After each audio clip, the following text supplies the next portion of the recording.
కళాశాలకు ఉండవలసినటువంటి క్రీడా మైదానం అదే స్థానంలో ఉండాలి.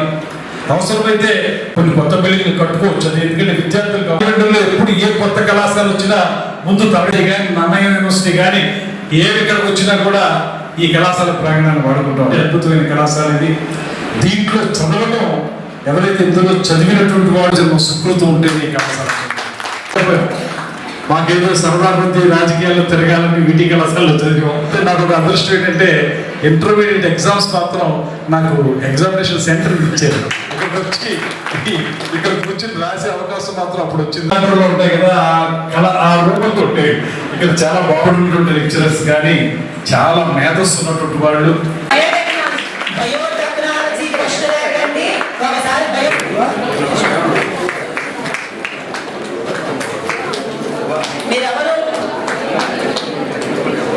మీరెవరు నీరసంగా ఉండకండి. ఒక నిమిషాల్లో కార్యక్రమం అయిపోతుంది కంటే వేరే రసంతో చప్పట్లు కొట్టాలి. అదే వారికి జే ధనలక్ష్మి, కే ప్రసన్నలక్ష్మి, చొక్కా సురేష్. Next economics.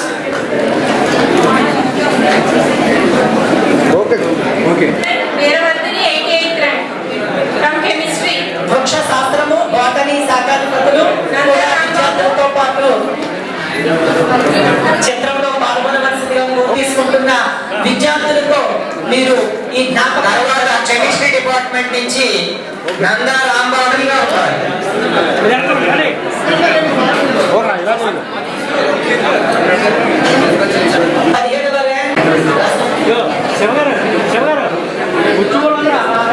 17 వచ్చే విద్యార్థులు తల్లిదండ్రులు ఇలా ఆ మాటను నిలబెట్టుకుంటామని అన్నటువంటి సుసందర్భాన్ని పురస్కరించుకొని మీ జీవితం స్మితభాషి ప్రజలందరి హృదయాల్లో నిలిచాం. రాజకీయాల్లో మీ ప్రయాణం ఎనలేని కీర్తి ప్రతిష్టలకు నిలయం. మృదువైన మాటలతో అందరిలో ఒకరైన మీరు రాష్ట్ర మంత్రిగా పట్టాభిషిక్తులే మా మనసు నడుస్తుందని ప్రిన్సిపాల్ గారి నేతృత్వంలో మీ అధ్యాపక బృందం నేతృత్వంలో బాగా నడుస్తుందని చెప్పడానికి మొన్న పర్యావరణానికి సంబంధించినటువంటి కార్యక్రమంలోకి వచ్చినప్పుడు ఇప్పుడు కూడా నేను ప్రత్యక్షంగా చూసింది ఎన్సిసి క్యాడెట్స్ కానీ ఎన్ఎస్ఎస్ వారు కానీ చాలా క్రమశిక్షణాయుతమైనటువంటి కార్యక్రమాలను నిర్వహించడం, తద్వారా కళాశాల యొక్క పేరు ప్రఖ్యాతులు ఇనుముడింపజేసే విధంగా వారు చేస్తున్నటువంటి కృషి ఇవన్నీ కూడా కళ్ళ కట్టినట్టుగా కనపడతా ఉన్నాయి.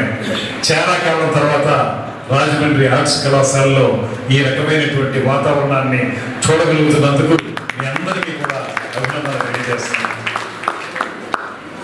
అదేవిధంగా చాలామంది పూర్వ విద్యార్థి సంఘం మఖలో పుట్టి పువ్వులో పోయిందనుకుంటారు.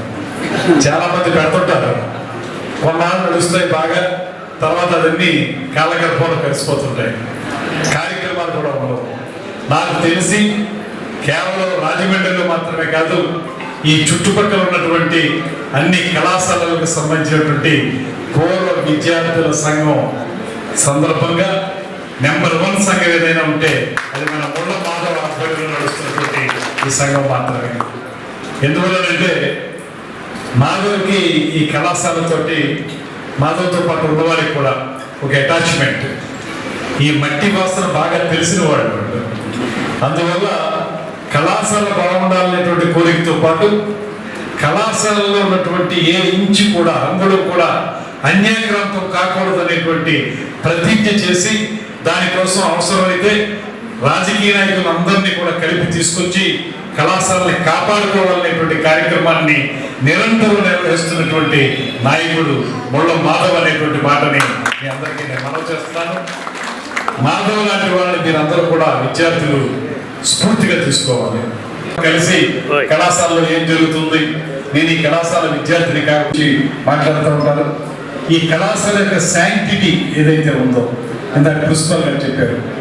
నాకు తెలిసి నాకున్న సమాచారం మేరకు ఎవరున్నది కాకపోతే కరెక్ట్ చేయొచ్చు, ప్రభుత్వ రంగంలో మొదలైనటువంటి ఆంధ్రప్రదేశ్లో మొట్టమొదటి కళాశాలలు ప్రభుత్వ రంగంలో ప్రైవేట్ రంగంలో CR Reddy college, DNR college ఎప్పటి నుంచి ఉన్నాయి, కానీ ప్రభుత్వ రంగంలో మొట్టమొదటి స్టార్ట్ అయినవి రాజమండ్రి ఆర్ట్స్ కళాశాల, అనంతపురం ఆర్ట్స్ కళాశాల.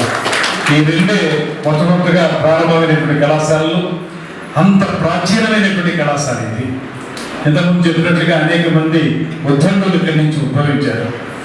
ఇవాళ మనం చూస్తే సర్వేపల్లి రాధాకృష్ణ గారు కానీ అంతకుముందు బ్రిటిష్ టైంలో కూడా ఈ కళాశాలకి చాలా ప్రాముఖ్యత ఉంది. అదేవిధంగా ఈ కళాశాలకు ఉన్నటువంటి ప్రాంగణం చిన్న ప్రాంగణం కాదు. ఇలాంటి ప్రాంగణం ఉన్నటువంటి కళాశాలలు ఆంధ్రప్రదేశ్లో చాలా తక్కువ ఉంటాయి. ఇంత పెద్ద ఎత్తున ఉన్నటువంటి మైదానం కానీ, ఇదే విధంగా ఎంత చెప్పారు 45 ఎకరాలు ఆ రోజున ఇచ్చారనేటువంటి మాట. ఇవాళకి కూడా ఏ పెద్ద సమావేశం జరగాల్సి వచ్చినా, లేకపోతే పెద్ద పెద్ద వాళ్ళు ఎవరు రావాల్సి వచ్చినా కూడా హెలిప్యాడ్కి ఇదే, మీటింగ్లు పెట్టుకోవడానికి ఇదే. మొత్తానికి రాజమండ్రి ఆర్ట్స్ కళాశాల అంటే రాజమండ్రి రాజకీయ కళాశాలగా కూడా చెప్పేశారు.